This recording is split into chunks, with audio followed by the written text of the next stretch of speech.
வணக்கம் மக்களே, நான் உங்கள் ஜிகே. நம்மளோட ஆர்கானிக் ஃபார்மில் ஒரு 30 சென்ட்டுக்கு மட்டும் இந்த கொய்யா நடவு பண்ணியிருக்கோங்க. அதை பற்றின ஒரு சின்ன பதிவு தாங்க இது. இதில் பார்த்தீங்கன்னா தைவான் பிங்க்கு அப்புறம் லக்னோ 49 இந்த மாதிரி 2 வெரைட்டி கொய்யா இருக்குங்க. இந்த செடிகளை நடவு செஞ்சு மொத்தமே 6 மாதம் தாங்க ஆகுது. ஆனால் இப்போவே பிஞ்சும் பூவும் எடுக்க ஆரம்பிச்சிருச்சுங்க.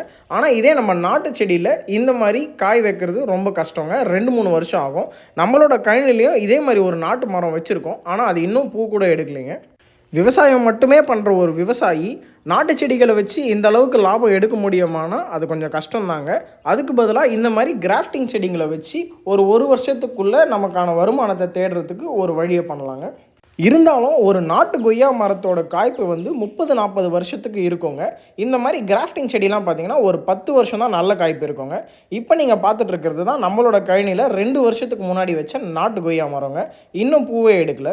ஸோ இது 2 மரத்தில் விவசாயிக்கு எது பெஸ்ட்டுன்னு கமெண்ட் பண்ணுங்கள்.